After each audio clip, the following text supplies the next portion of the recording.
এই Ad-din medical college এবং হাসপাতালের ৬টি শিশু আজকে খুব মর্মান্তিকভাবে তাদের মৃত্যুবরণ হয়েছে। এবং সেখানে আপনারা সকলেই জেনেছেন যে বিশেষ করে আমি হাসপাতালের যে মহাপরিচালক আছেন তার সাথে এবং হাসপাতালের সহকারী পরিচালক এবং এনআইসিউর যে প্রধান যে ডাক্তার এবং কনসালটেন্ট তাদের সাথে কথা বলেছি। এবং বিশেষ করে আমি যখন এটি জানতে পেরেছি তখন তাৎক্ষণিক আমি হাসপাতালের যে সহকারী পরিচালক তার সাথে কথা বলেছিলাম এবং কি ব্যবস্থাটা কি নেওয়া হচ্ছে বা কি ব্যাপারে কি করা হচ্ছে সে ব্যাপারে কথা বলেছিলাম। এবং তার আগে আমি আমাদের যে স্বাস্থ্যের যে মহাপরিচালক ডিজি তার সাথে কথা বলেছি এবং তাকে বলেছি যে আপনারা তাৎক্ষণিক এই ব্যাপারে ব্যবস্থা নেন এবং কিভাবে তাদেরকে চিকিৎসা সুনিশ্চিত করা যায় সেই ব্যাপারে তাদের ব্যবস্থা নেন। এবং তাদেরকে রিকোয়েস্ট করেছি তাৎক্ষণিক আমি যখন শুনতে পেরেছিলাম যে ওই সময় তারা ডিক্লেয়ার করেছিলেন যে 2জন বাচ্চা মারা গিয়েছেন এবং তাদেরকে বলেছিলাম এবং হাসপাতাল কর্তৃপক্ষকেও আমি ওভার টেলিফোনেই বলেছি যে অন্তত আপনারা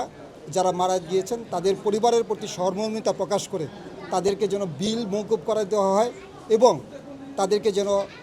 বাসায় যাওয়ার জন্য তাৎক্ষণিক ব্যবস্থা করা হয়। তবে সেটি আমি এসে পরে শুনেছি যে হাসপাতাল কর্তৃপক্ষ সেটি করেছেন এবং ডিজির সাথে আমার পরবর্তীতে কথা হয়েছে এবং তিনিও বলেছেন যে কী ধরনের ব্যবস্থা নিয়েছে। এবং তারা আপনারা জানবেন যে এটি আসলে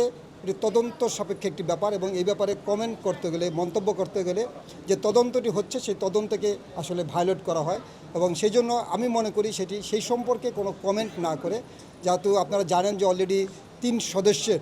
একটি উচ্চপদস্থ একটি টিম তারা গঠন করেছেন এবং সেখানে এই 3 সদস্যের টিম তারা প্রয়োজন বোধে কোনো এক্সপার্টকে তারা সেখানে কোঅপ্ট করতে পারবেন। তাহলে সুতরাং সেই তদন্তটি যেন সুষ্ঠুভাবে হয় সে ব্যাপারে আমি তাদেরকে রিকোয়েস্ট করব যেন প্রভাব ফেলতে পারে এই ধরনের কোনো কাউকে, বিশেষ করে হাসপাতালের কাউকে যেন সেখানে ইনক্লুড করা না হয়। যখন এসেছি তখন প্রথমেই আমি জিজ্ঞেস করেছি যে আপনাদের অ্যাকচুয়াল কয়টা বাচ্চা এখানে দুর্ঘটনার শিকার হয়েছে এবং সেখানে কিন্তু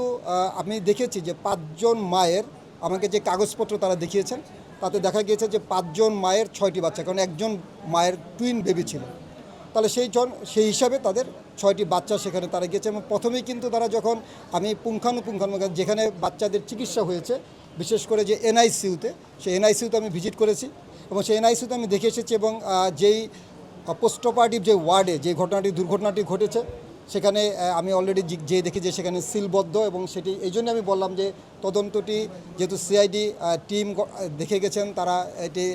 তারা তালাবদ্ধ করে রেখেছেন, সিলবদ্ধ করে রেখে গিয়েছেন, সুতরাং সেটা সম্পর্কে কমেন্ট করাটার এই মুহূর্তে সুযোগ নেই। তবে আমি এনআইসিউতে গিয়েছি, এনআইসিউতে তারা যখন গিয়েছিল তখন 6টি বাচ্চার ভিতরে 4টি বাচ্চা কিন্তু তারা ভেন্টিলেটর সাপোর্টে দিয়েছেন এবং 2টি বাচ্চা বলতে পারেন, এটাকে আমরা মেডিকেল টার্মে বলি যে যেখানে গন্তব্যস্থলে পৌঁছার আগে যে বাচ্চা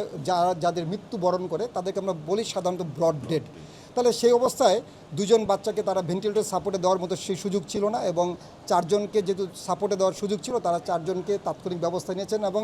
আমি যেটি মেইনলি জিজ্ঞেস করেছি